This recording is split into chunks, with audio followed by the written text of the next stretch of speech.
Oh, come, let us sing unto the Lord. Let us make a joyful noise to the rock of our salvation. Let us come before his presence with thanksgiving and make a joyful noise unto him with psalms. For the Lord is a great God and a great King above all gods. In his hand are the deep places of earth. The strength of the hills is also. The sea is his, he made it, and his hands formed the dry land. Oh, come, let us worship and bow down. Let us kneel before the Lord our Maker, for he is our God, and we are the people of his pasture, and the sheep of his hand. May God bless these verses. Let us begin our worship service by singing doxology. Praise God from whom all blessings flow. Praise him, all creatures here below.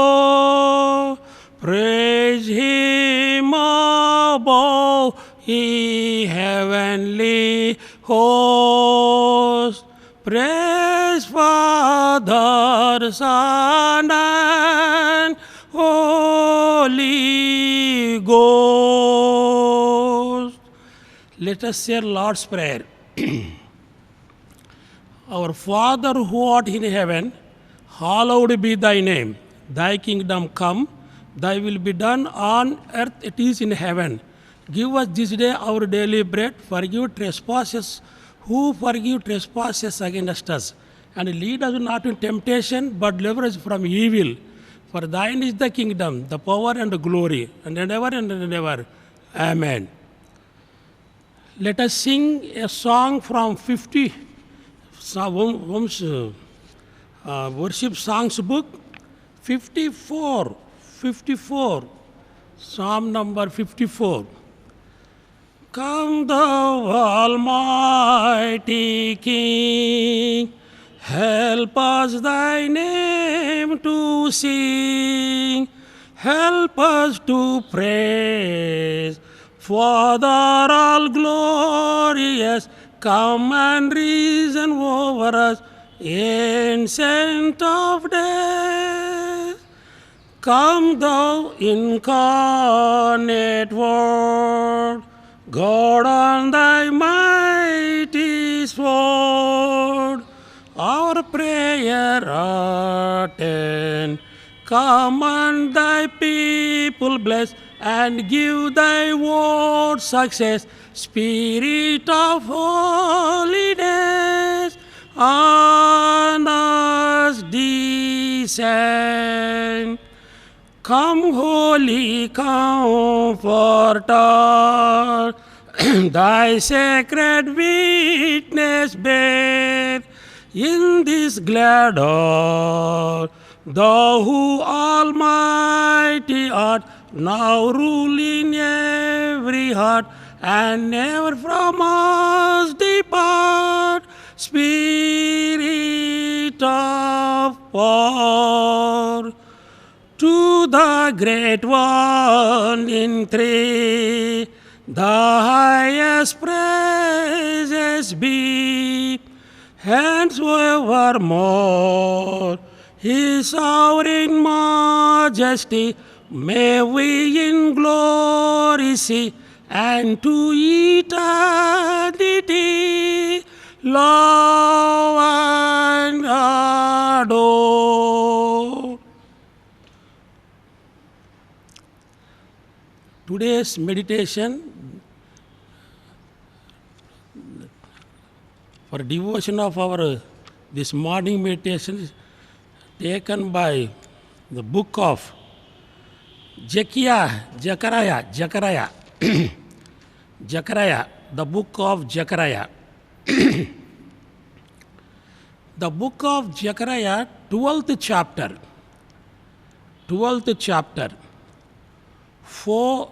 3rd and 4th verses we have to read now.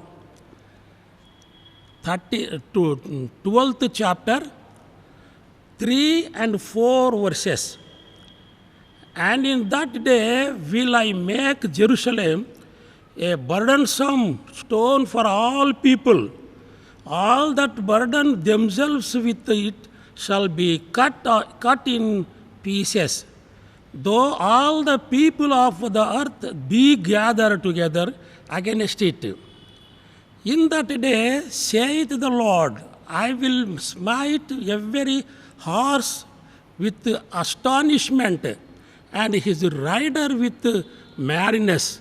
And I will open mine eyes upon the house of Judah, and will smite every horse of the people with blindness. People with blindness. May God bless these verses. Dear brothers and sisters, as we know that Prophet Zechariah prophecies about the Jerusalem and Judah, especially Judah people. He prophesied about the Judah's people. There are so many burdens. When we read this 12th chapter, Judah faced so many burdens. Here, when we read this 12th chapter, or some other references in the book of Zechariah, and God protection of Jerusalem and Judah. God's protection of Jerusalem and Judah. So here, God controls all events that are coming to Jerusalem and Judah. So here, protection is very important. God controls all events. We see here. When we see 14th chapter, 9th verse. 14th chapter, 9th verse. The Lord shall be king over all the earth. In that day shall there be one Lord, and his name one. Here we see God as a king. God as a king who rules the earth, or who rules Jerusalem and Judah. Here we see the position of God as sovereign ruler of universe. God as a king, it means God as a sovereign ruler of universe over Jerusalem and over all kingdoms. God is powerful ruler. So here prophet says God as a king. He is a ruler. He rules his kingdom with righteousness and peace, righteousness and peace. That is king of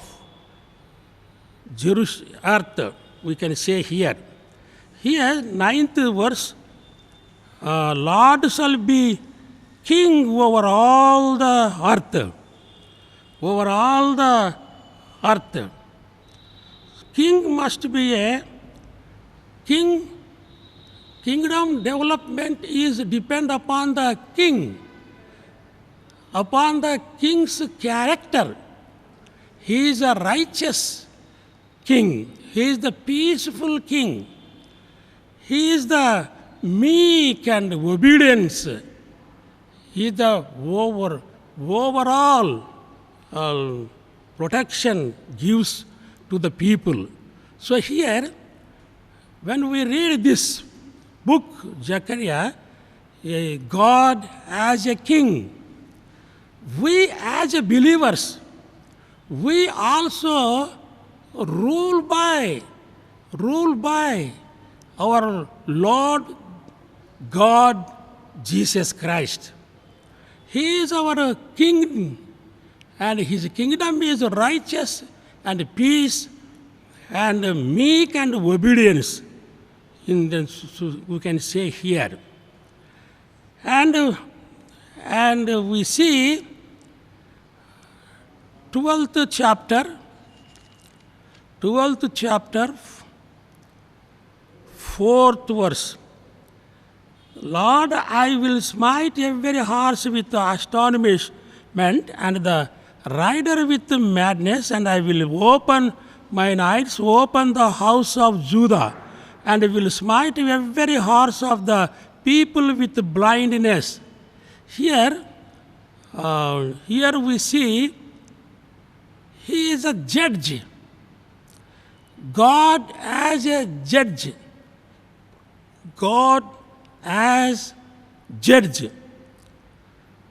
Judge means an official authorized to hear and decide cases of law according to righteousness, according to one's works. So judge an official authorized to hear and decide cases of law according to righteousness, according to one's works. So judge is very important. Judge is a justice and a righteous person. Judge must be a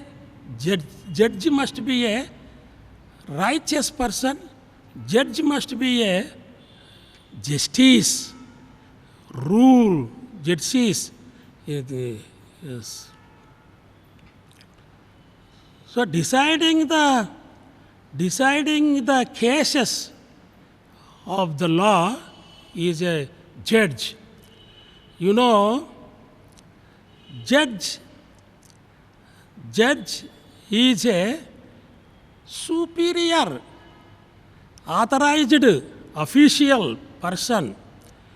The decision was made by judge is right one. That is the last one. So judge is very important. God is judge. Man judge. God is judge. Here, so protection will come. Protection will come. God as a king, God as a judge. He knows everything about the people of Jerusalem and Judah. Protection of Jerusalem is very important.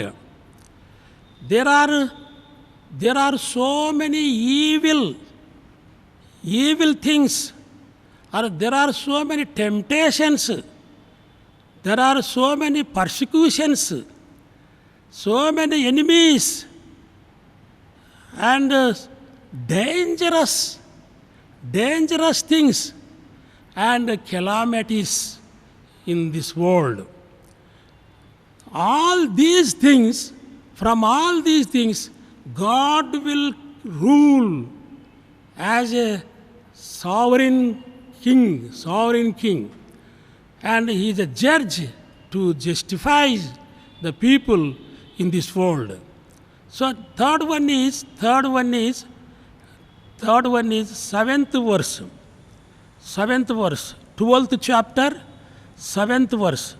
The Lord also shall save the tents of Judah first, and the glory of the house of David, and the glory of the inhabitants of Jerusalem do not magnify themselves against Judah. Here we see the Lord also shall save. Here, prophet Zechariah says about Jerusalem calamities. Here, God as a savior.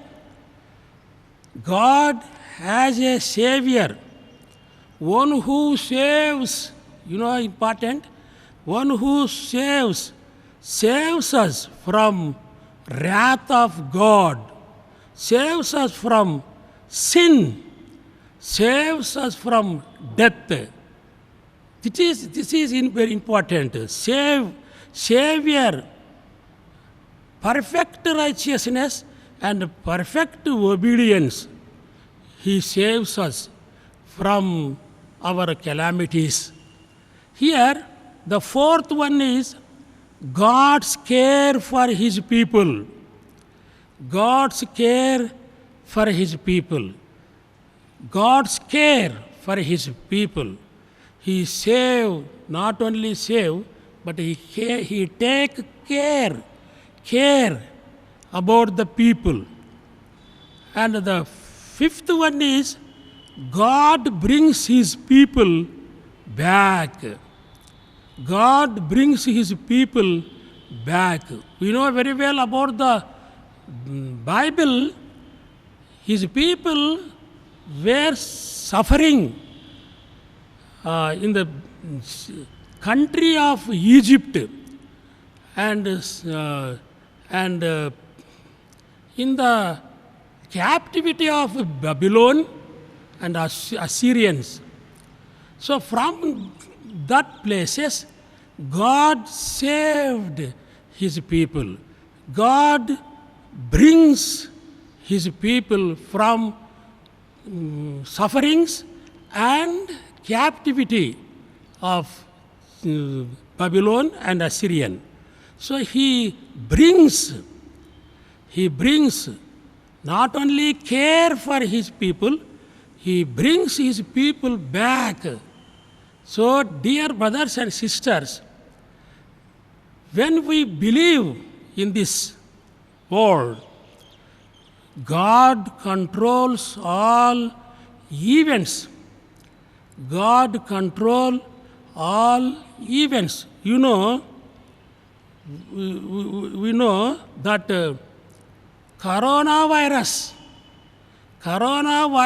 is suffering, that is evil, that is temptation to the people of world, that is persecutions. This is also one kind of persecution. This is also one kind of enemy for us. This is also a dangerous insect to spoil our spiritual life. So here God is control everything, all events in this world. He is our king. He is our judge. He is our savior. He is taking care. He taking care for us and brings back every people in this back again. So dear brothers and sisters, when you are suffering with the calamities of coronavirus, there is a God, believe in God. There is a judge, believe it. There is a God of king, and he will brings our life to back. So don't say that this is a calamity, but there is a calamity of coronavirus, but God is here to bring you from difficulties, persecutions in this world. This is also one kind of temptation. Coronavirus also one kind of temptation. Coronavirus is also a evil thing, one kind of evil thing. But don't fear. There is God, our King. There is God, our Judge. There is God, our Savior. Believe in God. Believe in God. Physical salvation we can see in this chapter, and also spiritual salvation of Judah we are seeing in this chapter, 12th chapter. And every chapter of this book of Zechariah, there are so many things or events, but God is there to control all events. God is there to control all events. Believe and accept Him as a personal Savior. He saves you, He cares you, He judges you, He rules everything about you. May God bless these verses. Let us pray. Our gracious Heavenly Father, we thank Thee for giving this wonderful opportunity to gather together in Thy holy temple, Lord, to meditate the Word of God, to adore You, to worship You in this time. Lord, You given us wonderful message through book of Zechariah. Yes, Lord, God is a king, God is a judge, God is a savior, and God will care, and God will bring us from our calamities. Lord, we thank Thee for giving this wonderful opportunity to meditate Thy word, Lord. Yes, Lord, nowadays we are facing in this world coronavirus calamity, coronavirus persecution, coronavirus enemy as a evil spirit in this world. Lord, Thy word is powerful. You are powerful. You are judging the people. You are ruling the people. Lord, We thank thee, Lord. We are asking these words in the name of our Lord and Savior Jesus Christ. Amen. Amen. Benediction, the love of God, grace of our Lord and Savior Jesus Christ, and the fellowship of Holy Spirit be with us, rest upon us, now and evermore. Amen. Amen.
ప్రభు అయిన యేసుక్రీస్తు నామమున Staunton memorial Telugu Baptist సంఘ పక్షముగా ఈ ఆదివారపు ఆరాధన సందేశమునకు మిమ్మల్ని అందరినీ ప్రేమపూర్వకంగా ఆహ్వానిస్తూ ఉన్నాను. ధ్యానిస్తున్న అంశము ప్రార్థనతో ఏమొస్తుంది. ప్రార్థనా జీవితం అన్నది ఎరిగిన వారికి ఒక ఆనందకరమైన అభ్యాసం, తెలియని వారికి దాని గురించి ఏమీ తెలియదు కాబట్టి దాని లోతెంతో, అనుభవంలో ఉన్న ఆనందం ఏంటో తెలియదు. అందువల్ల దేవుని ఎరిగి ఉన్నామని చెప్పుకున్న వారందరికీ కూడా ప్రార్థనా జీవితం ఒక అభ్యాసంలాగా ఉండాలి. ప్రభువైన యేసుక్రీస్తు తాను దేవుడై ఉండి ఈ లోకంలో మానవుడిగా జీవించిన కాలమంతటా కూడా నిరంతరము దేవునితో ఎడతెగని సంబంధమును కలిగి ఉండడానికి, దేవుని ప్రణాళికను చిత్తమును భూమి మీద సంపూర్ణంగా నెరవేర్చడానికి ప్రతి దినము పగలంతా పరిచర్య చేస్తూ రాత్రంతా ప్రార్థనలో గడిపిన అభ్యాసమును మనం చూస్తూ ఉన్నాం. కాబట్టి ఒక విశ్వాసిగా నీవు సజీవమైన విశ్వాసము కలిగి ఉండాలంటే నీలో నిరంతర ప్రార్థనా జీవితం తప్పనిసరి. అయితే ఈనాడు లోకం ఎలాగుందంటే ప్రతి దాన్ని వ్యాపార దృక్పథంతో చూస్తూ ఉన్నారు కాబట్టి ప్రార్థిస్తే ఏమొస్తుంది అన్న ప్రశ్నలు వేస్తూ ఉంటారు. ఇది లోకం ప్రశ్న వేస్తే సమాధానం చెప్పడం కాస్త సులభమే, కానీ దేవుని నమ్ముకున్న వారము అని చెప్పుకునేవారు సైతం కూడా ఇలాంటి ప్రశ్నలు వేయడం విచారకరం. అందువల్ల ఈ సందేశం దేవుని ఎరిగిన వారికి, ఎరుగని వారికి కూడా ప్రయోజనకరంగా ఉంటుంది అన్న ఉద్దేశంతో ఈ తలంపులను మీ ముందుకు తీసుకొని వస్తూ ఉన్నాను. ప్రార్థిస్తే ఏమొస్తుంది? యోహాను సువార్త 16వ అధ్యాయము 23-24 వచనాలు.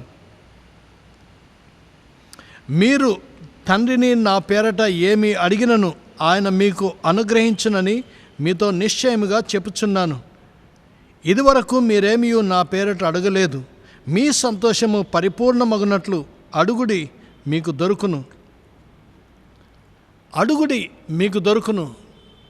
అయితే ఎందుకు అడగాలి, ఎందుకు ప్రార్థించాలి అంటే ప్రభువైన యేసుక్రీస్తు చెప్తున్న స్పష్టమైన సూటి అయినటువంటి మాట, మీ సంతోషము పరిపూర్ణమగునట్లు అడుగుడి. ఎందుకు ప్రార్థించాలి? మన ప్రార్థన మన సంతోషాన్ని పరిపూర్ణం చేస్తుంది. పరిపూర్ణమైన సంతోషంను అనుభవించడానికి ఒక సరి అయిన మార్గం ఏమిటి అంటే ప్రార్థన. ఈ పరిపూర్ణమైన సంతోషం అన్న మాటలు ఎలాగ అర్థం చేసుకోవాలంటే యోహాను సువార్త 2వ అధ్యాయంలో ప్రభువైన యేసుక్రీస్తు కానాలో జరిగిన ఒక వివాహానికి హాజరైనప్పుడు అక్కడ పరిచారకులను పిలిచి అక్కడ ఉన్న రాతి బాణలను అంచుల మట్టుకు నింపమని చెప్పాడు. పరిపూర్ణమైన సంతోషం అంటే అది అంచుల మట్టుకు నింపబడిన సంతోషం. ఇది నీకు దొరకాలి అంటే ప్రార్థించాలి. అలాగే యోహాను సువార్త 15వ అధ్యాయంలో మనం చూసినట్లయితే 11వ వచనంలో మీ యందు నా సంతోషము ఉండవలననియు మీ సంతోషము పరిపూర్ణము కావాలననియు ఈ సంగతులు మీతో చెప్పుచున్నాను. మీ యందు నా సంతోషం ఉండాలి, అలాగే ఆ సంతోషము పరిపూర్ణము కావాలి. ప్రియులారా, సంతోషం అంటే ఏమిటి? బాహ్యంగా అన్ని పరిస్థితులు అనుకూలంగా ఉన్నప్పుడు కలిగేది కాదు. బాహ్యంగా కోరుకున్న వస్తువులు, వ్యక్తులు దొరకడం కాదు. ఇందులో దొరికే సంతోషం తాత్కాలికమైనదే, ఇది పరిపూర్ణమైనది కాదు. ప్రభువైన యేసుక్రీస్తు మాటల్లో అర్థం చేసుకోవాలంటే నా సంతోషము మీ యందు ఉండాలి అని చెప్తున్నాడు. అంటే సంతోషానికి కారకుడు దేవుడై ఉండాలి. అది దేవుని నుంచి వచ్చేదై ఉండాలి.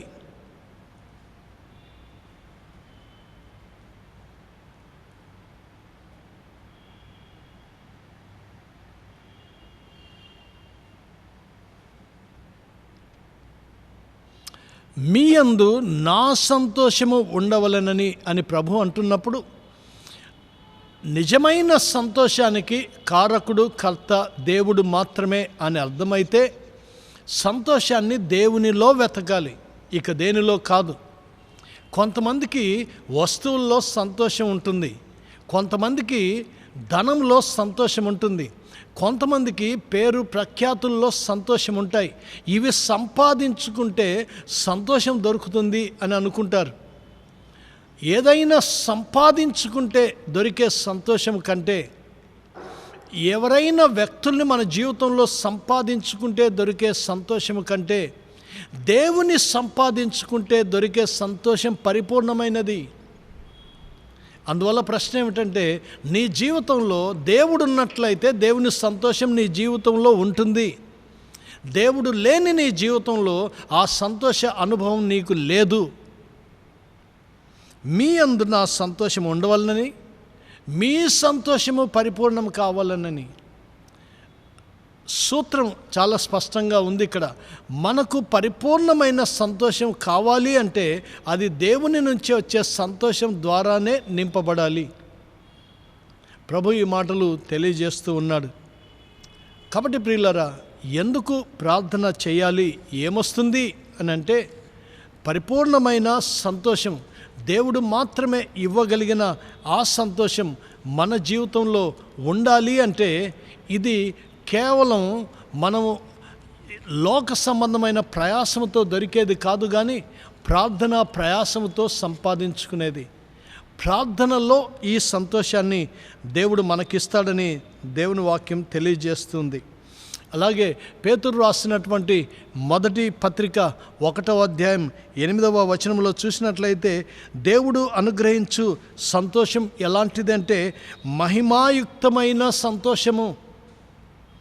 మహిమాయుక్తమైన సంతోషము మీ విశ్వాసమునకు ఫలమును అనగా ఆత్మరక్షణను పొందుచు చెప్పనశక్యమును మహిమాయుక్తమునైన సంతోషం గలవారై ఆనందించుచున్నారు. దేవుని ఎరిగినటువంటి విశ్వాసి, రక్షించబడినటువంటి విశ్వాసి జీవితంలో జరుగుతున్న కార్యం ఏమిటంటే, చెప్ప అసఖ్యమైనటువంటి, అంటే మాటలు చాలవు, వర్ణించడానికి భాష చాలదు, అలాంటి చెప్ప శక్యము కానటువంటి మహిమాయుక్తమైనటువంటి సంతోషం, గ్లోరియస్ మహిమ దేవుని నుంచి మానవులకు ట్రాన్స్ఫర్ అయ్యేది. దేవుడు ఇస్తే మానవునికి మహిమ కలుగుతుంది. అందువల్ల ఇక్కడ మనకేమర్థమవుతుందంటే, ఎలాంటి సంతోషం కొరకు మనం ప్రార్థన చేస్తున్నాం, వర్ణించడానికి వీలు కానటువంటి సంతోషం, దేవుని యొక్క మహిమ చేత నింపబడినటువంటి సంతోషం. ఈ సంతోషంలో ఉంది ఆనందం. సంతోషించుచు ఆనందించుచు ఉన్నారు అని చెప్తున్నాడు.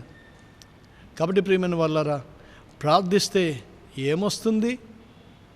చెప్పశక్యము కానటువంటి మహిమాయుక్తమైనటువంటి పరిపూర్ణమైనటువంటి దేవుని నుంచి అనుగ్రహించేటటువంటి సంతోషము మనకు అనుగ్రహించబడుతుందని లేఖనములు చెప్తూ ఉన్నాయి. ఇంకా అనుబంధ వచనాలు మీకు గుర్తు చేస్తూ ఉన్నాను. మీరు లేఖనములను ధ్యానించడం ద్వారా మరింత లోతుగా ఈ సంగతిని నేర్చుకుంటారు. నెహెమ్యా గ్రంథం 8వ అధ్యాయము 10వ వచనం, అలాగే అపోస్తలుల కార్యములు 5వ అధ్యాయము 41వ వచనము. అపోస్తలుల కార్యములు 5:41, శ్రమలలో సంతోషం, దేవుని కొరకు అవమానింపబడ్డంలో సంతోషం. ఇలాంటి సంతోషం ఎప్పుడు ఒక వ్యక్తి అనుభవించగలడు అంటే ప్రార్థనా జీవితంలో మాత్రమే. భక్తుడైనటువంటి రాజు అయినటువంటి దావీదు సైతము తన జీవితంలో పశ్చాత్తాపపడి తన హృదయమును దేవుని ఎదుట సరి చేసుకున్నప్పుడు ఆయనకు కలిగినటువంటి సంతోషము 51వ కీర్తనలో మనం చూస్తాం. 51వ కీర్తనలో మనం చూసినట్లయితే, నీ రక్షణ ఆనందము నాకు మరలా పుట్టించుము. నీ రక్షణ ఆనందము, రక్షణలో ఉంది ఆనందం, రక్షణ సంతోషము, రక్షణ ఆనందము పెనవేసుకొని ఉన్నాయి. పాప క్షమాపణ పొందినప్పుడు దొరికిన సంతోషం ఇది చెప్పనశక్యమైన మహిమాయుక్తమైన సంతోషం. ప్రియులారా, ఈ సంతోష అనుభవం మీ జీవితంలో ఉన్నదా? ఏవో సంపాదించుకున్నాం, సంతోషపడ్డాం. పండుగలు వచ్చాయి, సంతోషపడ్డాం. సెలబ్రేషన్స్ వచ్చాయి, సంతోషపడ్డాం. ఇది గొప్ప సంతోషంలాగా తాత్కాలికంగా అనిపించవచ్చేమో, కానీ దేవుడు ఇచ్చు ఆ పరిపూర్ణ సంతోషం, చెప్పశక్యము కాని సంతోషం, మహిమాయుక్తమైన సంతోషం నీ జీవితంలో నిరంతరం అనుభవించాలని నీకు ఆశ ఉన్నట్లయితే, దేవుడు నీ ముందు సిద్ధపరిచిన ఒకే ఒక మార్గం నిరంతర ప్రార్థనా జీవితం.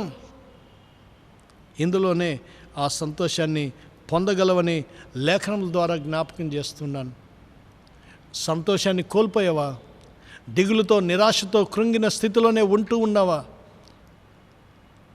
మనుషుల మీద విసుక్కుంటూ, పరిస్థితుల మీద అసహనంతో, ఎప్పుడు ఇక ఇంతే జీవితం అనుకుంటూ ఉన్న సంతోషాన్ని పూర్తిగా కోల్పోయి ఆవిరైపోయినటువంటి స్థితిలో నీ ఉన్నట్లయితే, ఎండిన ఎముకలను సైతం చేయగలిగినటువంటి శక్తివంతుడైన సర్వాధికారి అయినటువంటి దేవుడు నీ జీవితంలో సంతోషాన్ని మరలా స్థాపించడానికి ఇష్టపడుతూ ఉన్నాడు.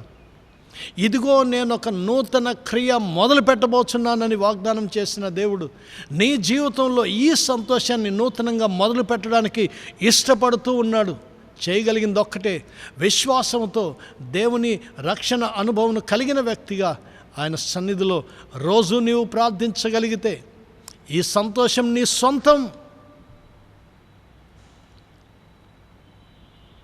ప్రార్థిస్తే ఏమొస్తుంది ప్రియులారా? ఈ అనుభవం లోకానికి తెలియదు, నీకు తెలుసుకునే అవకాశం ఉంది. ప్రయత్నించి చూడు. తర్వాతి ప్రయోజనం, ప్రార్థిస్తే ఏమొస్తుంది?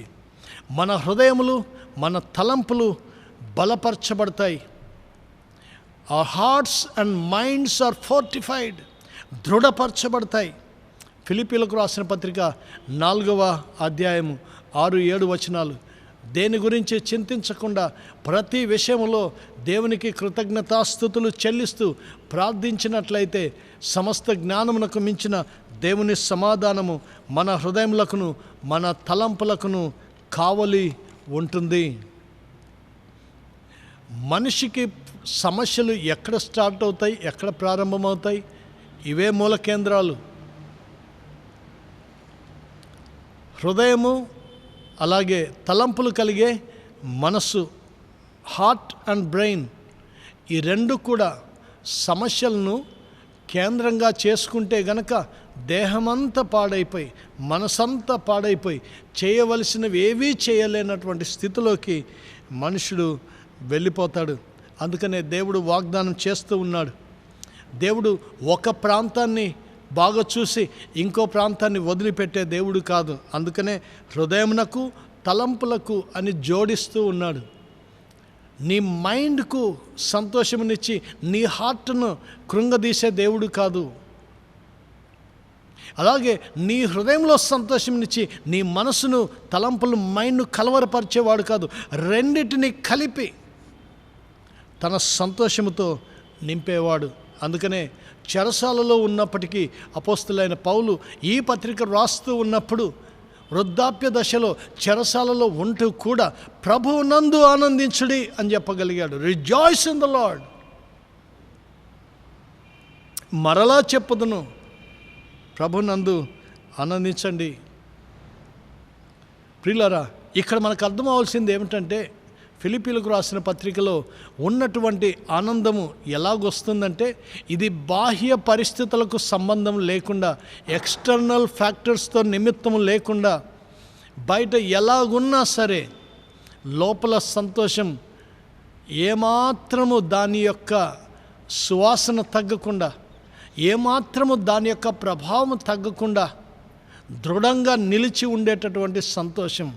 ఇది భక్తుడైన పౌలు అనుభవించి ఈ మాటలు చెప్తూ ఉన్నాడు.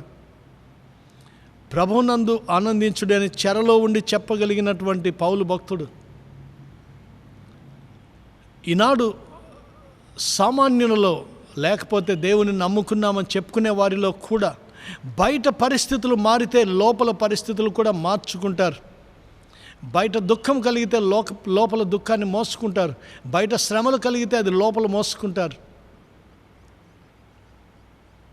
లోపల ఉండేటటువంటి విలువైనటువంటి దేవుడు అనుగ్రహించే వాటిని పాడు చేసుకుంటూ ఉంటారు. ప్రియులారా, అందుకనే అపోస్తులైన పౌలు అనుభవం మనం ఇక్కడ ఏం నేర్చుకుంటున్నామంటే, బయట పరిస్థితులు ఎలాగైనా మారని కాక నా అంతరంగములో ఉన్న దేవుని సంతోషమును ఎవరు దొంగిలించలేరు, ఎవరు మార్చలేరు అని దృఢంగా చెప్పగలిగిన వాడుగా ఉన్నాడు. హబక్కూకు భక్తుడు కూడా ఇలాంటి మాటలే మనకు నేర్పిస్తున్నాడు. బయట పరిస్థితులన్నీ కష్టంగా కనిపించినా, బయట పరిస్థితులన్నీ నష్టంగా కనిపించినా సరే, నేను దేవునిలో ఆనందిస్తాను, అదే నా బలము, ఆయనే నాకు ఆధారము అని హబక్కూకు ప్రవక్త చెప్పగలిగాడు. కాబట్టి ప్రియులారా, మన హృదయమునకు మన తలంపులకు కలిపి సంతోషమును నింపగలిగిన వాడు దేవుడై ఉన్నాడని దేవుని వాక్యం మనకు తెలియజేస్తుంది. అలాగే యెషయా గ్రంథము 26వ అధ్యాయము 3వ వచనము, యెషయా గ్రంథము 26వ అధ్యాయం 3వ వచనం, ఎవని మనస్సు నీ మీద ఆనుకొనునో వానిని నీవు పూర్ణ శాంతి గలవాడుగా కాపాడుదువు. ఎవని మనస్సు నీ మీద ఆనుకొనునో వానిని పూర్ణ శాంతి గలవాడుగా నీవు కాపాడుదువు. మనస్సును, హృదయమును తన సమాధానముతో నింపగలిగిన వాడు దేవుడు. కాబట్టి ఇక్కడ మనకు అర్థమవలసింది ఏమిటంటే, నీ మనస్సు అలాగే నీ హృదయము రెండు కూడా దేవుని సమాధానం చేత నిశ్చలంగా ఉన్నాయా? 23వ కీర్తన ప్రకారం ఆయన శాంతికరమైన జలముల యొద్దకు తీసుకొని వెళ్ళే దేవుడుగా ఉన్నాడు. కాబట్టి ఆ యొక్క ఆ స్టిల్నెస్ నీవు లోపల అనుభవించగలుగుతూ ఉన్నావా? లేనట్లయితే మార్గమేంటి అంటే, భక్తుడైన పౌలు గారు తెలియజేస్తున్నారు, ప్రార్థన. ప్రార్థన నీ అంతరంగంలో విచారములు హెచ్చగా వాటిని తొలగించగలిగిన సామర్థ్యము ప్రార్థనలో ఉంది. కాబట్టి ప్రార్థన నీ ప్రతి భయమును తొలగదీస్తుంది. ప్రార్థన నీ ప్రతి అంతరంగ విచారములను తొలగదీస్తుంది. ప్రార్థన నీవు ఓడిపోతావు అన్న స్థితిలో నుంచి జయించువాడుగా నిన్ను మారుస్తుంది. ఓ విశ్వాసి, ప్రార్థనలో దేవుని ఎదుట మోకరించి దేవునితో అనుసంధానమై నీ జీవితాన్ని మార్చుకో. ఎందుకు నీకేమీ దొరకట్లేదు అంటే, ప్రార్థన చేస్తూ ఉండొచ్చేమో, నేను ప్రార్థన చేస్తున్నాను కదా అని అంటూ ఉండొచ్చేమో, కానీ ఎందుకు నీకేమీ దొరకట్లేదంటే నీ అవసరాలకు మాత్రమే ప్రార్థన చేసే జీవితం నీకుందేమో. నాకు ఇది కావాలి అనిపించినప్పుడే ప్రార్థన చేస్తావు. ఏది కావాలి అని అనిపించినప్పుడు అసలు ప్రార్థన నీ దృష్టికే, నీ ఆలోచనకే రాదు, ప్రార్థన చేయవు. ఇలాంటి జీవితంతో నీవు ఉన్నట్లయితే నీకేమీ దొరకదు, నీ ఆశ నెరవేరదు, నీ కోరిక సిద్ధింపబడదు. అందువల్ల ఈనాడు ఎవరైనా ఇంకా మా జీవితంలో దేవుడు మమ్మల్ని కరుణించలేదు, దేవుడు మాకేమీ చేయలేదు, ఇంకా మా కార్యములు అసంపూర్ణంగా ఉన్నాయి, దేవుడు మమ్మల్ని జ్ఞాపకం చేసుకోలేదని చింత చేస్తున్న వారు ఉన్నట్లయితే, చింతిస్తూ ఉన్న వారు ఉన్నట్లయితే, ఈ మాటలు మీకోసమే దేవుడు తెలియజేస్తూ ఉన్నాడు. నువ్వు చింతిస్తున్నావు కానీ ప్రార్థన చేస్తూ ఉన్నావా? చింతిస్తున్నావు కానీ దేవునితో పట్టుదలతో పోరాడుతూ ఉన్నావా? వెసుకక నిత్యము ప్రార్థన చేస్తూ ఉన్నావా? నీ సమస్యకు పరిష్కారం నీకు తెలిసినప్పుడు ఆ పరిష్కారాన్ని వెతకకుండా ఉన్నట్లయితే నీ సమస్య ఎప్పటికీ సమస్యగానే మిగిలిపోతుంది. ప్రార్థిస్తే ఏమొస్తుంది? పూర్ణ శాంతి.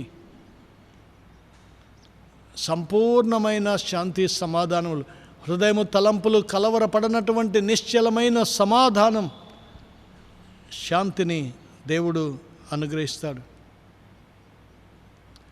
తర్వాత చూద్దాం, ప్రార్థిస్తే ఏమొస్తుంది అని ప్రశ్నిస్తున్న వారికి బైబిల్ గ్రంథము ఆధారంగానే మనం సమాధానాలు తీసుకొని వస్తూ ఉన్నాం. యాకోబు రాసినటువంటి పత్రిక 1వ అధ్యాయము 5వ వచనము. యాకోబు రాసిన పత్రిక 1వ అధ్యాయము 5వ వచనం. మీలో ఎవనికైనను జ్ఞానము కొదువుగా ఉన్న ఎడల అతడు దేవుని అడగవలెను, అప్పుడది అతనికి అనుగ్రహింపబడును. ఆయన ఎవనిని గద్దింపక అందరికీ ధారాళముగా దయచేయువాడు. ఎంత అద్భుతమైన వాగ్దానం ఇది!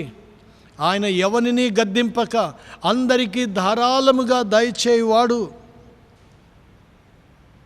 ప్రతిదినం మానవునికి బ్రతకడానికి కావాల్సిందేమిటి అంటే జ్ఞానము. ప్రతిరోజు చక్కగా బ్రతకడానికి అవసరమైనది జ్ఞానం. ఎవరితో ఎలాగూ మాట్లాడాలో జ్ఞానం అవసరం, ఏ పని ఎలాగూ చేయాలో జ్ఞానం అవసరం, ఎక్కడికి వెళ్ళాలో ఎక్కడికి వెళ్ళకూడదో జ్ఞానం అవసరం, ఎలా ప్రవర్తించాలో ఎలా ప్రవర్తించకూడదో జ్ఞానం అవసరం. ప్రతిదినం ప్రారంభం నుండి అంతము వరకు నీ జీవితం సంతోషంగా సమాధానంతో గడపబడాలి అంటే అవసరమైన జ్ఞానము ఇది లోకం ఇవ్వదు, పుస్తకాలు ఇవ్వవు, ఇన్స్టిట్యూషన్స్ ఇవ్వవు, యూనివర్సిటీస్ ఇవ్వవు, సైకాలజీస్ ఇవ్వవు, ఫిలాసఫీస్ ఇవ్వవు. ఇది కేవలము దేవుడు మాత్రమే ప్రార్థన ద్వారా అనుగ్రహిస్తాడు. నీకు ఇది అవసరమని ఆటోమేటిక్గా ఇచ్చే పరిస్థితి నీకు ఇక్కడ కనిపించదు. నీవు అడగాలి. ఎవనికైనను జ్ఞానము కొదువుగా ఉన్న ఎడల అతడు దేవుని అడగవలెను. ప్రార్థిస్తే ఏమొస్తుంది?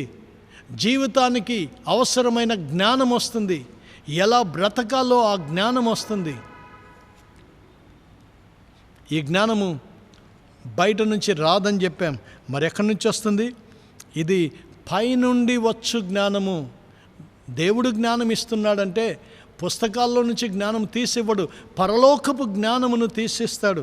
ఇదే యాకోబు రాసిన పత్రిక 3వ అధ్యాయము 17వ వచనం.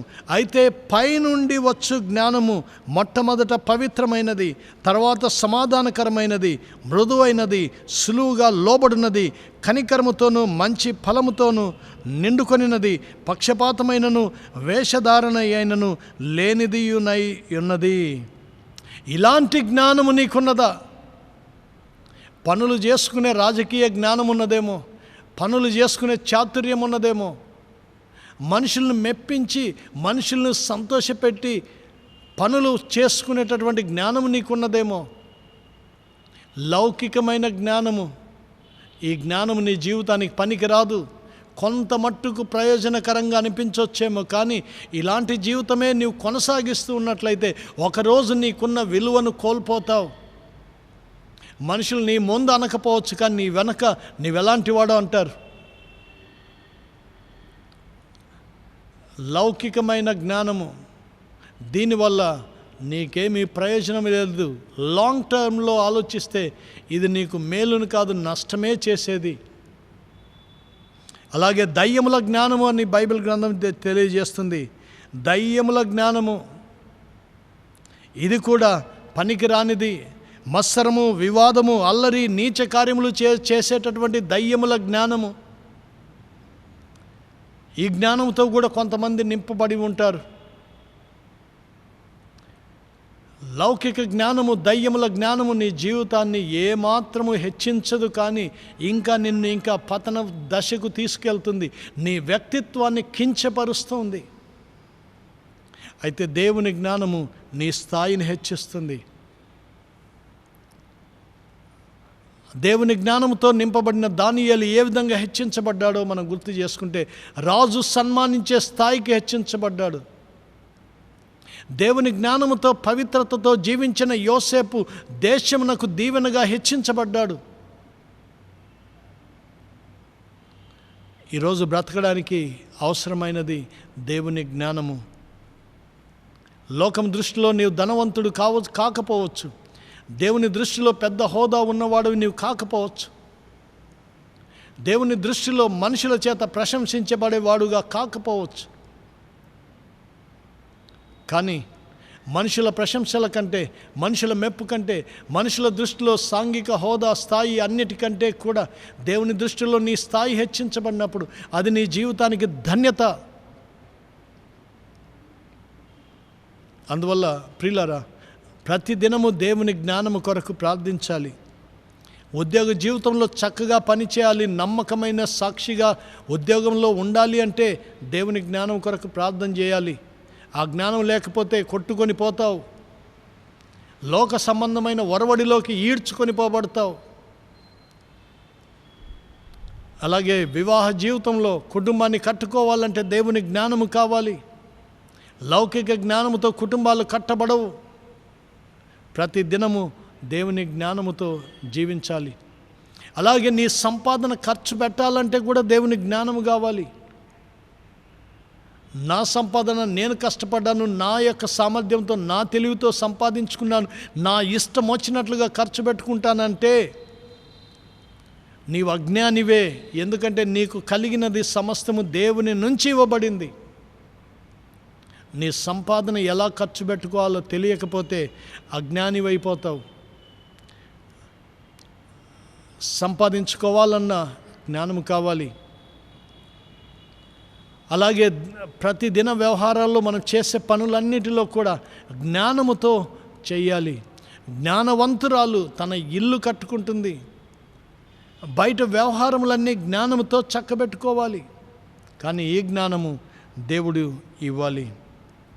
తప్పు చేయడం చాలా సులభం, కానీ దిద్దుకోవడం ఎంత జ్ఞానం అవసరమైనది. జ్ఞానము నశించినప్పుడు తప్పులు చాలా సులభంగా చేసేస్తారు. కానీ అలాగూ తప్పు చేయకుండా జీవించడం అన్నది దేవుడిచ్చే జ్ఞానం వల్ల సాధ్యమవుతుంది. అందువల్ల లోకములో ఒక పవిత్రమైన జీవితము జీవించాలి అంటే, నిష్కపటమైన జీవితము జీవించాలి అంటే దేవుని జ్ఞానము. మనుషులతో రాజీపడి బ్రతకకుండా దేవుని కొరకు నిలబడే బ్రతుకు కావాలి అంటే దేవుని జ్ఞానము కావాలి. ఈనాడు ఎంతోమంది మనుషులను మెప్పించడానికి తన విశ్వాసమును కోల్పోతూ ఉన్నారు. మనుషులను మెప్పించడానికి, మనుషులను సంతోషపెట్టడానికి తమ స్థాయిని దిగజార్చుకుంటూ ఉన్నారు. ఎంత విచారకరం! వారిలో దేవుని జ్ఞానము కొదువై ఉంది. అందువల్ల ఎవరికైనా నువ్వు జ్ఞానము కొదువుగా ఉన్నట్లయితే దేవుని అడగవలెను. ఈరోజు నా ప్రశ్న ఏమిటంటే, మనం దేవుని ఇలాగ అడుగుతున్నామా? దేవా, నా ప్రాధాన్యతలు నేను సరిగా ఎంచుకొనలేకపోతున్నాను, నాకు జ్ఞాన హృదయమును దయచేయమని అడగాలి. మనుషుల్ని మెప్పించి మనుషులను సంతోషపెట్టే పరిస్థితులతో మనం రాజీ పడితే బాగానే ఉంటుంది. కానీ నువ్వు దేవుని దృష్టిలో ఏం కోల్పోతున్నావో అర్థం చేసుకోవాలి. గుంపులో ఒకడుగా కాకుండా దేవుని కొరకు ఒక్కడుగా నిలబడ్డంలో జ్ఞానం ఉంది. అట్టి జ్ఞానమును దేవుడు దయచేయునుగాక. చివరి మాట చెప్పి ఈ ధ్యానంను ముగించాలని ఇష్టపడుతున్నాను. ప్రార్థిస్తే ఏమొస్తుంది? దేవునితో మన సహవాసము నిరంతరము బలపరచబడుతుంది. Last but ultimate blessing. యాకోబు రాసిన పత్రిక 4వ అధ్యాయము 8వ వచనం. దేవుని యొద్దకు రండి, అప్పుడు ఆయన మీ యొద్దకు వచ్చును. పాపులారా, మీ చేతులను శుభ్రపరచుకొనుడి, ద్విమనస్కులారా, మీ హృదయములను పరిశుద్ధపరచుకొనుడి. ప్రభు దృష్టికి మిమ్మల్ని మీరు తగ్గించుకొనుడి, అప్పుడు ఆయన మిమ్మల్ని హెచ్చించును. దేవుని యొద్దకు రండి, అప్పుడు ఆయన మీ యొద్దకు వచ్చును. దేవుని యొద్దకు రావడం అంటే ప్రార్థన మనసుతో రావడం. దేవుని యొద్దకు రావడం అంటే నీ పూర్ణ హృదయముతో, నీ పూర్ణ మనస్సుతో దేవుని యొద్దకు సమీపించడం, యథార్థతతో దేవుని సమీపించడం, విరిగి నలిగిన మనసుతో దేవుని సమీపించడం, నిజాయితీగా నీ స్థితిని ఒప్పుకుంటూ దేవుని సమీపించడం, దేవుని ఆరాధన మనసుతో సమీపించడం. పాపిగానే దేవుని యొద్దకు వచ్చి పశ్చాత్తాపపడినప్పుడు శుద్ధి చేయబడతాడు, క్షమించబడతాడు, నూతనపరచబడతాడు, దేవునితో సంబంధం పునరుద్ధరించబడుతుంది. ఒక పాపాత్మురాలైన స్త్రీ తాను పాపిగానే ప్రభు యొద్దకు వచ్చి ఆయన పాదములను తన కన్నీటితో అభిషేకించి తన తల వెంట్రుకలతో తుడిచి పాదములను ముద్దు పెట్టుకొని ఆరాధించినప్పుడు ఆమె పాపములు, విస్తారమైన పాపములు క్షమించబడ్డాయి. దేవుని సమాధానము ఆమెతో నింపబడింది. దేవునితో ఆమె అనుబంధం స్థిరపరచబడింది.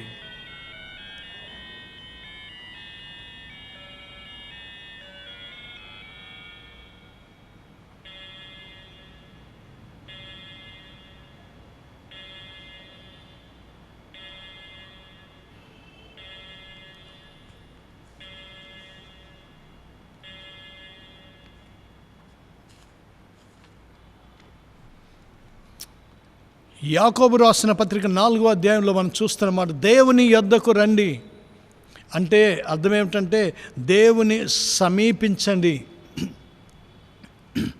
ప్రార్థిస్తున్నప్పుడు దేవుని సన్నిధిని నీవు అనుభవించాలి. నీవు దేవునికి దగ్గరగా ఉన్నావు అన్న అనుభూతిలోకి నీవు రావాలి. దేవుడు నిన్ను చూస్తూ ఉన్నాడు, నీకు సమీపంగా ఉన్నాడు, నీ మొర వింటున్నాడు అన్న అనుభవంలోకి రావాలి. కీర్తనాకారుడైనటువంటి దావీదు ఈ అనుభవంలోకి వచ్చాడు. కీర్తనల గ్రంథము 73వ కీర్తన 28వ చరణము, నాకైతే దేవుని పొందు ధన్యకరము, నాకైతే దేవుని పొందు ధన్యకరము, ఫెలోషిప్ విత్ గాడ్, ఇది ధన్యకరం. ప్రార్థనలో ఏమొస్తుంది అంటే దేవునితో సహవాసం వస్తుంది. ప్రార్థనలో దేవునితో మన సహవాసం దృఢపరచబడుతుంది. మనం ఎప్పుడు బలహీనులమో అప్పుడు ప్రార్థనలో దేవుని సహవాసంలోకి వచ్చినప్పుడు దేవుని బలము మనదవుతుంది. మనము పాపిగా దేవుని దగ్గరకు వచ్చినప్పుడు దేవుని పరిశుద్ధత మనల్ని శుద్ధి చేస్తుంది. మనము కృంగిన వారముగా దేవుని దగ్గరకు వచ్చినప్పుడు లేవనెత్తు సామర్థ్యము దేవుడు మనకు అనుగ్రహిస్తాడు. బ్యూటిఫుల్ పవర్ ట్రాన్స్మిషన్ ఇక్కడ జరుగుతుంది. నేను బలహీనుడను, ఆయన బలవంతుడు, నేను శక్తిహీనుడను, ఆయన శక్తిమంతుడు, నేను కృంగినవాడును, ఆయన లేవనెత్తువాడు, నాకు సామర్థ్యం లేదు, ఆయన సర్వసమర్థుడు, నేను దిగులుతో ఉన్నాను, ఆయన సంతోషంతో నింపువాడు, నేను నా పైన బూడిదను వేసుకుంటే దాన్ని పూదండగా మార్చగలిగిన దేవుడు, నా కన్నిటిని నాట్యముగా మార్చగలిగిన దేవుడు, నా చింతను సమాధానముగా మార్చగలిగిన దేవుడు. Prayer changes everything. Prayer changes things. మనుషుడు మార్చలేనివి ప్రార్థన చేస్తుంది, సాధ్యం చేస్తుంది. ఇది ఎంత వాస్తవం, ఇది అనుభవమైన వారికి, అనుభవంలో ఉన్న వారికి తెలుస్తూ ఉంది. నీవు మార్చలేని వ్యక్తులను ప్రార్థన మారుస్తుంది. నీవు సరిచేయలేని వ్యక్తులను ప్రార్థన సరిచేస్తుంది. నీవు సరిచేయలేని వ్యవస్థలను ప్రార్థన సరిచేస్తుంది. ప్రార్థన పైన బలహీనమైన ఉద్దేశములు పెంచుకొనకండి. ప్రార్థనను చులకనగా చూడకండి. ప్రార్థన ఒక ఆచారపు తంతులాగా మార్చకండి. మన అనుదిన అక్కరలను ఎరిగిన దేవుడు, మన యొక్క బలహీనతలను, చింత దుఃఖములను ఎరిగిన దేవుడు, మన సామర్థ్యములను ఎరిగిన దేవుడు, మనకు ఏది సమకూర్చుకోవాలో అది సమకూర్చగలిగిన దేవుడు, మన నుంచి ఆశిస్తున్నది ఒక్కటే, ఆయనతో సహవాసం, ఆయనతో నిరంతర సహవాసం. ఆ సహవాసమే మనకు ప్రయోజనకరం. దేవునితో మన సహవాసం మనకు అన్ని వేళలా, అన్ని విషయములలో ప్రయోజనకరమైనది.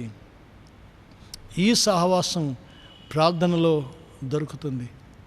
ప్రియులారా, ప్రతిరోజు దేవునితో సహవాసాన్ని వెతుకుతూ ఉన్నారా? చాలామందికి ఉన్న ఒక తప్పు భావన ఏమిటంటే, ఆదివారము మందిరంలో వెళ్ళి కూర్చున్నప్పుడే అక్కడ దేవుని సహవాసం ఉంటుంది, అక్కడ దేవుని సహవాసం దొరుకుతుంది అని భావిస్తూ ఉంటారు. ఇది ఎంత దృష్టి లోపమైన తలంపు, ఇది దృష్టి లోపమైనటువంటి తలంపు. దేవుని సహవాసం ఒకచోట ఒకరోజు పరిమితమై ఉండదు, అది అన్ని చోట్ల అపరిమితంగా ఎవరికైనా అందుబాటులో ఉంది. నీవు ఏ స్థలములో ఉన్న దేవుని సహవాసాన్ని అనుభవించగలవు. God's fellowship is available everywhere, anytime, to anyone who seeks Him in humbleness. తను తాను తగ్గించుకొని ప్రార్థనలో దేవుని వెదకు ప్రతి ఒక్కరికి ఆయన అతి సమీపముగా ఉన్నాడు. చివరి మాట చెప్పి ముగిస్తున్నాను. సమీపించరానటువంటి దేవుడు, సమీపించలేనంత సుదూరంగా ఉన్న దేవుడు ప్రార్థనలో నీకు అతి సమీపముగా వచ్చి నీ మొర ఆలకించి నీ ప్రతి అక్కర తీర్చి నిన్ను సంతోషముతో నింపి అంచుల మట్టుకు పొంగి పొర్లే శాంతి సమాధాన సంతోషములతో నింపగలిగిన దేవుని నీవు ఎరిగి ఉన్నట్లయితే, రుచి చూసి ఉన్నట్లయితే నీవు ప్రార్థించడం మానవు. ఈ అనుభవంలోకి దేవుడు మనల్ని నడిపించునుగాక. ప్రార్థిద్దాం. మా ప్రియ పరలోకపు తండ్రి, మా ప్రార్థనా జీవితంలో బలహీనంగా ఉన్నాయేమో, మా ప్రార్థనా జీవితాలు నిస్సారంగా ఉన్నాయేమో, మాలో కృంగిన స్థితి, నిస్సారమైనటువంటి శక్తిహీనమైన స్థితి ఉన్నదేమో ఒప్పుకుంటూ ఉన్నాం మీ ఎదుట. సమస్తం ఎరిగిన సర్వజ్ఞాని అయిన దేవుని ఎదుట నీ ముందు మేము ఏది దాచి ఉంచలేము. మా ప్రతి బలహీనత ఒప్పుకుంటూ మాలో నూతన శక్తి సామర్థ్యములు సంతోష సమాధానం నింపబడాలి అంటే మీరు మాకిచ్చిన ప్రార్థన సదుపాయమును సద్వినియోగం చేసుకోగలిగిన జ్ఞానమును, ఆ జ్ఞాన హృదయమును ఈ మాటలు వింటున్న ప్రతి ఒక్కరికి బోధిస్తున్న నాకును మీరు దయచేయగలరని, ప్రార్థనలోని ఆనంద అనుభవాలను మేము ప్రతిరోజు రుచి చూడడం మాకు నేర్పించమని, ఆ స్థాయికి మమ్మల్ని తీసుకెళ్ళమని ప్రభువైన యేసు నామమున వేడుకొంచున్నాము తండ్రి. ఆమేన్. పరమ తండ్రి అయిన దేవుని ప్రేమ, ప్రభువైన యేసుక్రీస్తు కృప, పరిశుద్ధాత్మని అన్యోన్య సహవాసము, సంతోష సమాధానములు ప్రార్థనలో ప్రతిదినము ప్రభువును వెంబడించు ప్రతి విశ్వాసికిని సదాకాలము తోడైండునుగాక. ఆమేన్. దేవుని కృప మీకందరికీ తోడైండునుగాక. మరలా ఆదివారం మనం కలుసుకుని పర్యంతం దేవుడు మీతో ఉండి ప్రార్థనా జీవితంలో మిమ్మల్ని బలపరిచి నడిపించునుగాక. దైవాశీస్సులు. జీవితమే నీవు కొనసాగిస్తూ ఉన్నట్లయితే ఒకరోజు నీకున్న విలువను కోల్పోతావు. మనుషులు నీ ముందు అనకపోవచ్చు, కానీ నీ వెనక నీవెలాంటి వాడో అంటారు.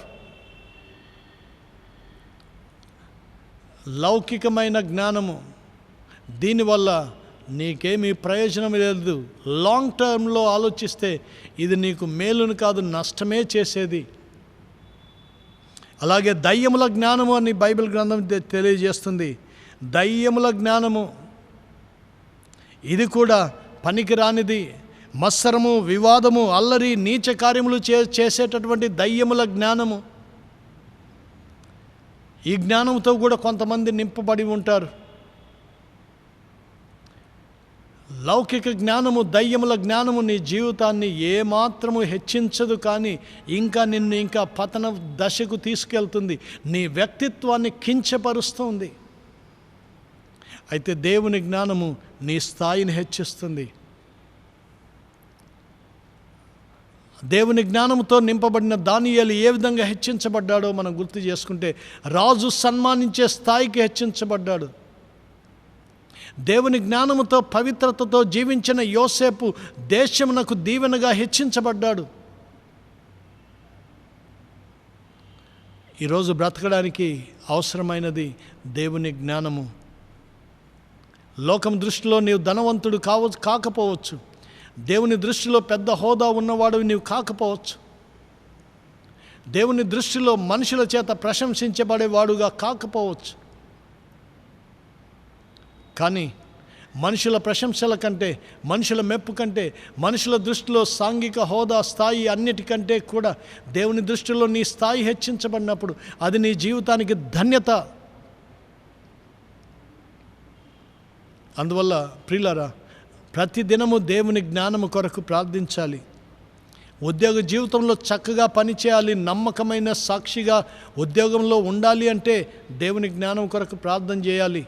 ఆ జ్ఞానం లేకపోతే కొట్టుకొని పోతావు, లోక సంబంధమైన ఒరవడిలోకి ఈడ్చుకొని పోబడతావు. అలాగే వివాహ జీవితంలో కుటుంబాన్ని కట్టుకోవాలంటే దేవుని జ్ఞానము కావాలి. లౌకిక జ్ఞానముతో కుటుంబాలు కట్టబడవు. ప్రతి దినము దేవుని జ్ఞానముతో జీవించాలి. అలాగే నీ సంపాదన ఖర్చు పెట్టాలంటే కూడా దేవుని జ్ఞానము కావాలి. నా సంపాదన నేను కష్టపడ్డాను, నా యొక్క సామర్థ్యంతో, నా తెలివితో సంపాదించుకున్నాను, నా ఇష్టం వచ్చినట్లుగా ఖర్చు పెట్టుకుంటానంటే నీవు అజ్ఞానివే. ఎందుకంటే నీకు కలిగినది సమస్తము దేవుని నుంచి ఇవ్వబడింది. నీ సంపాదన ఎలా ఖర్చు పెట్టుకోవాలో తెలియకపోతే అజ్ఞానివైపోతావు. సంపాదించుకోవాలన్న జ్ఞానం కావాలి. అలాగే ప్రతిదిన వ్యవహారాల్లో మనం చేసే పనులన్నిటిలో కూడా జ్ఞానముతో చేయాలి. జ్ఞానవంతురాలు తన ఇల్లు కట్టుకుంటుంది. బయట వ్యవహారములన్నీ జ్ఞానముతో చక్కబెట్టుకోవాలి. కానీ ఈ జ్ఞానము దేవుడు ఇవ్వాలి. తప్పు చేయడం చాలా సులభం, కానీ దిద్దుకోవడం ఎంత జ్ఞానం అవసరమైనది. జ్ఞానము నశించినప్పుడు తప్పులు చాలా సులభంగా చేసేస్తారు. కానీ అలాగూ తప్పు చేయకుండా జీవించడం అన్నది దేవుడిచ్చే జ్ఞానం వల్ల సాధ్యమవుతుంది. అందువల్ల లోకములో ఒక పవిత్రమైన జీవితము జీవించాలి అంటే, నిష్కపటమైన జీవితము జీవించాలి అంటే దేవుని జ్ఞానము, మనుషులతో రాజీపడి బ్రతకకుండా దేవుని కొరకు నిలబడే బ్రతుకు కావాలి అంటే దేవుని జ్ఞానము కావాలి. ఈనాడు ఎంతోమంది మనుషులను మెప్పించడానికి తన విశ్వాసమును కోల్పోతూ ఉన్నారు. మనుషులను మెప్పించడానికి, మనుషులను సంతోషపెట్టడానికి తమ స్థాయిని దిగజార్చుకుంటూ ఉన్నారు. ఎంత విచారకరం! వారిలో దేవుని జ్ఞానము కొదువై ఉంది. అందువల్ల ఎవరికైనా నువ్వు జ్ఞానము కొదువుగా ఉన్నట్లయితే దేవుని అడగవలెను. ఈరోజు నా ప్రశ్న ఏమిటంటే, మనం దేవుని ఇలాగ అడుగుతున్నామా? దేవా, నా ప్రాధాన్యతలు నేను సరిగా ఎంచుకొనలేకపోతున్నాను, నాకు జ్ఞాన హృదయమును దయచేయమని అడగాలి. మనుషుల్ని మెప్పించి మనుషులను సంతోషపెట్టే పరిస్థితులతో మనం రాజీ పడితే బాగానే ఉంటుంది. కానీ నువ్వు దేవుని దృష్టిలో ఏం కోల్పోతున్నావో అర్థం చేసుకోవాలి. గుంపులో ఒకడుగా కాకుండా దేవుని కొరకు ఒక్కడుగా నిలబడ్డంలో జ్ఞానం ఉంది. అట్టి జ్ఞానమును దేవుడు దయచేయునుగాక. చివరి మాట చెప్పి ఈ ధ్యానంను ముగించాలని ఇష్టపడుతున్నాను. ప్రార్థిస్తే ఏమొస్తుంది? దేవునితో మన సహవాసము నిరంతరము బలపరచబడుతుంది. Last but ultimate blessing. యాకోబు రాసిన పత్రిక 4వ అధ్యాయము 8వ వచనం. దేవుని యొద్దకు రండి, అప్పుడు ఆయన మీ యొద్దకు వచ్చును. పాపులారా, మీ చేతులను శుభ్రపరచుకొనుడి, ద్విమనస్కులారా, మీ హృదయములను పరిశుద్ధపరచుకొనుడి. ప్రభు దృష్టికి మిమ్మల్ని మీరు తగ్గించుకొనుడి, అప్పుడు ఆయన మిమ్మల్ని హెచ్చించును. దేవుని యొద్దకు రండి, అప్పుడు ఆయన మీ యొద్దకు వచ్చును. దేవుని యొద్దకు రావడం అంటే ప్రార్థన మనసుతో రావడం. దేవుని యొద్దకు రావడం అంటే నీ పూర్ణ హృదయముతో, నీ పూర్ణ మనస్సుతో దేవుని యొద్దకు సమీపించడం, యథార్థతతో దేవుని సమీపించడం, విరిగి నలిగిన మనస్సుతో దేవుని సమీపించడం, నిజాయితీగా నీ స్థితిని ఒప్పుకుంటూ దేవుని సమీపించడం, దేవుని ఆరాధన మనసుతో సమీపించడం. పాపిగానే దేవుని యొద్దకు వచ్చి పశ్చాత్తాపపడినప్పుడు శుద్ధి చేయబడతాడు, క్షమించబడతాడు, నూతనపరచబడతాడు, దేవునితో సంబంధం పునరుద్ధరించబడుతుంది.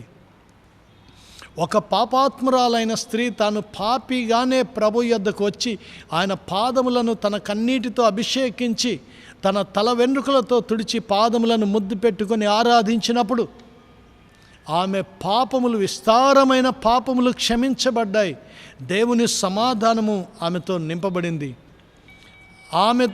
దేవునితో ఆమె అనుబంధం స్థిరపరచబడింది.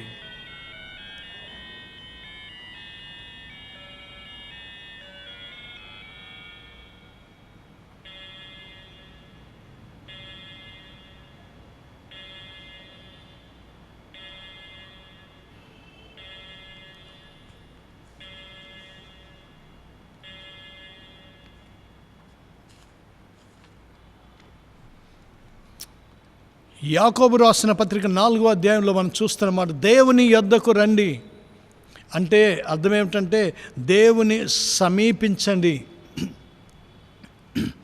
ప్రార్థిస్తున్నప్పుడు దేవుని సన్నిధిని నీవు అనుభవించాలి. నీవు దేవునికి దగ్గరగా ఉన్నావు అన్న అనుభూతిలోకి నీవు రావాలి. దేవుడు నిన్ను చూస్తూ ఉన్నాడు, నీకు సమీపంగా ఉన్నాడు, నీ మొర వింటున్నాడు అన్న అనుభవంలోకి రావాలి. కీర్తనాకారుడైనటువంటి దావీదు ఈ అనుభవంలోకి వచ్చాడు.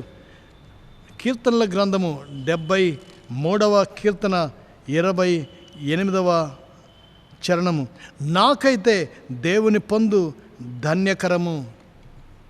నాకైతే దేవుని పొందు ధన్యకరము. ఫెలోషిప్ విత్ గాడ్, ఇది ధన్యకరం.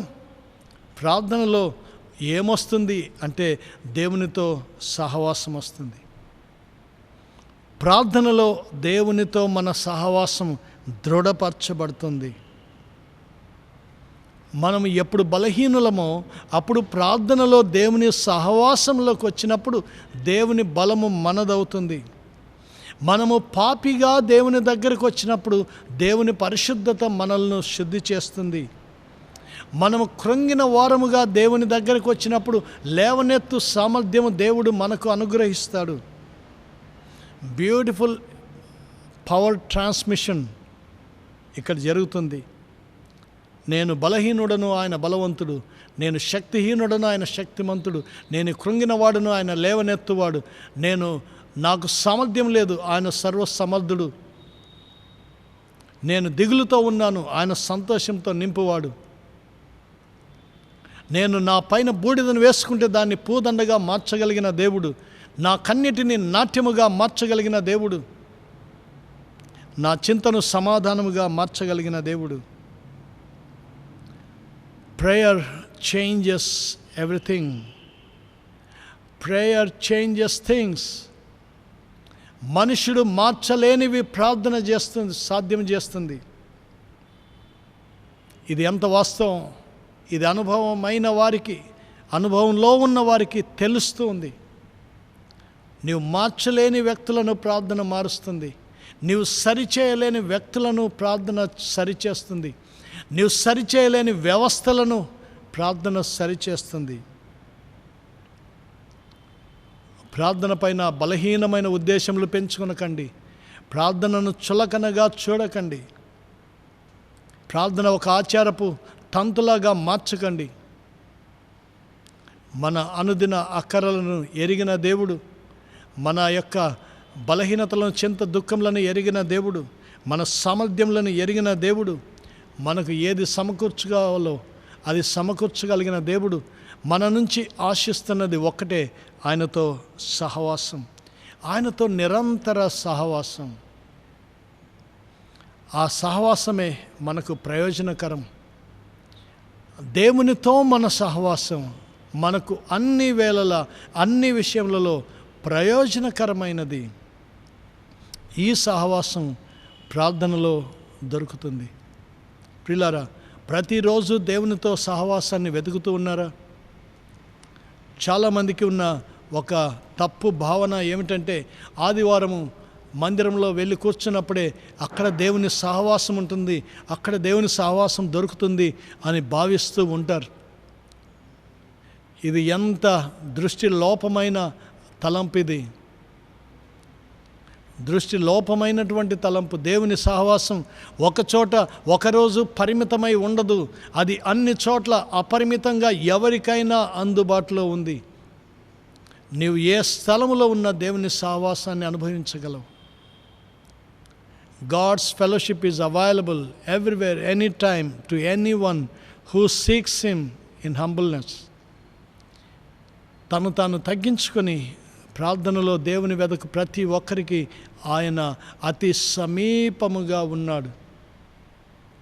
చివరి మాట చెప్పి ముగిస్తున్నాను. సమీపించరానటువంటి దేవుడు, సమీపించలేనంత సుదూరంగా ఉన్న దేవుడు ప్రార్థనలో నీకు అతి సమీపముగా వచ్చి నీ మొర ఆలకించి నీ ప్రతి అక్కర తీర్చి నిన్ను సంతోషముతో నింపి అంచుల మట్టుకు పొంగి పొర్లే శాంతి సమాధాన సంతోషములతో నింపగలిగిన దేవుని నీవు ఎరిగి ఉన్నట్లయితే, రుచి చూసి ఉన్నట్లయితే నీవు ప్రార్థించటం మానవు. ఈ అనుభవంలోకి దేవుడు మనల్ని నడిపించునుగాక. ప్రార్థిద్దాం. మా ప్రియ పరలోకపు తండ్రి, మా ప్రార్థనా జీవితంలో బలహీనంగా ఉన్నాయేమో, మా ప్రార్థనా జీవితాలు నిస్సారంగా ఉన్నాయేమో, మాలో కృంగిన స్థితి, నిస్సారమైనటువంటి శక్తిహీనమైన స్థితి ఉన్నదేమో ఒప్పుకుంటూ ఉన్నాం మీ ఎదుట. సమస్తము ఎరిగిన సర్వజ్ఞాని అయిన దేవుని ఎదుట నీ ముందు మేము ఏది దాచి ఉంచలేము.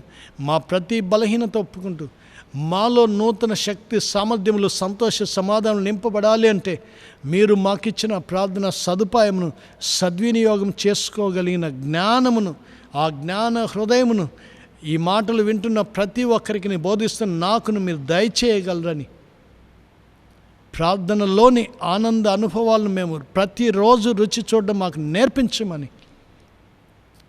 ఆ స్థాయికి మమ్మల్ని తీసుకెళ్ళమని ప్రభువైన యేసు నామమున వేడుకొంచున్నాము తండ్రి. ఆమేన్.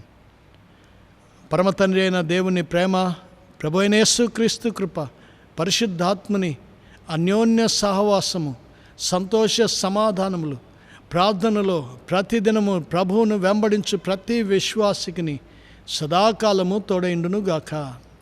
ఆమేన్. దేవుని కృప మీకందరికీ తోడైండునుగాక. మరలా ఆదివారం మనం కలుసుకుని పర్యంతం దేవుడు మీతో ఉండి ప్రార్థనా జీవితంలో మిమ్మల్ని బలపరిచి నడిపించునుగాక. దైవాశీస్సులు.